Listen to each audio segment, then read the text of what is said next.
A few days have passed since the moon of Eid was sighted. The mosques are suddenly quiet. The late-night communal prayers have stopped, and the highly structured routine you maintained for 30 days has abruptly ended. You might feel a heavy sense of emptiness or guilt as old habits start to resurface. It is a confusing state that often leads to the belief that your spiritual progress has vanished overnight. This chart tracks the reward system in your brain during the holy month. Ramadan creates a high dopamine state through intense community and social reinforcement. When Eid arrives, that structure disappears, and your reward levels plummet into a deficit. This is the arrival fallacy, the psychological illusion that reaching a destination like Eid provides a permanent state of happiness. Removing that high-reward environment strips away your ego's defenses. Without the container of the fasting month, your brain is suddenly exposed to all of your usual mundane triggers. This emotional crash is a predictable biological transition. To navigate it successfully, you must shift from emotion-based worship into a sustainable, system-based protocol. Protocol point 1 is radical honesty. That empty ache you feel is diagnostic evidence of a living heart. A spiritually dead heart feels nothing when it drifts away. The pain is proof that the connection still exists. Islamic psychology identifies this as the Nafs al-Ammarah, or the self-reproaching self. In this framework, you are a trying servant, someone whose spiritual status is defined by acknowledging slips and consistently returning. Protocol point 2 involves the minimalist senna.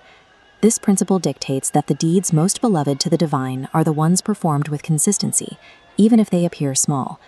You must adopt an atomic habit. Commit to just 2 units of night prayer a week, or 5 minutes of reading. Select one specific action and never miss it. Long-term spiritual survival relies on the momentum of a single, unbreakable micro-habit. Sustaining this micro-habit builds a momentum that far outweighs the impact of intense but inconsistent bursts of worship. Protocol point 3 is guarding the morning. For 30 days, you woke early for suhoor.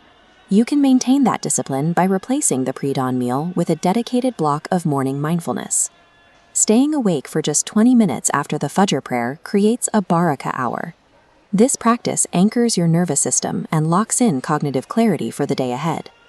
Protocol point 4 is digital fasting. Ramadan demonstrated your ability to control physical hunger. The next stage is controlling your digital attention.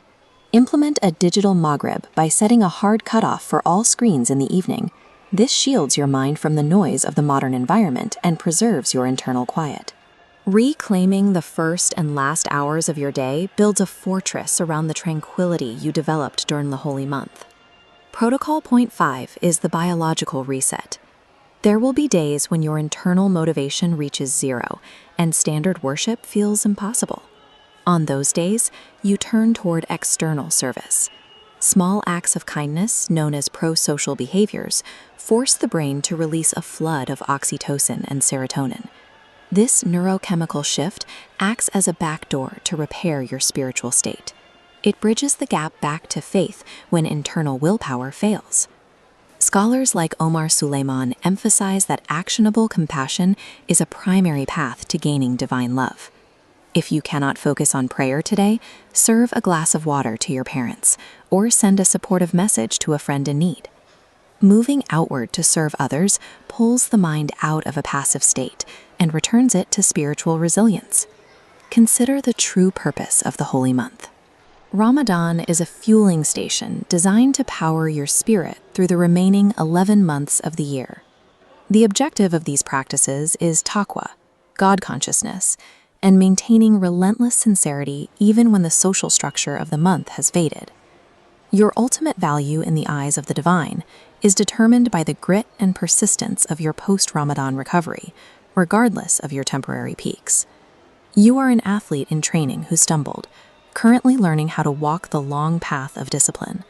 Select one of the 5 protocol systems and get back up today.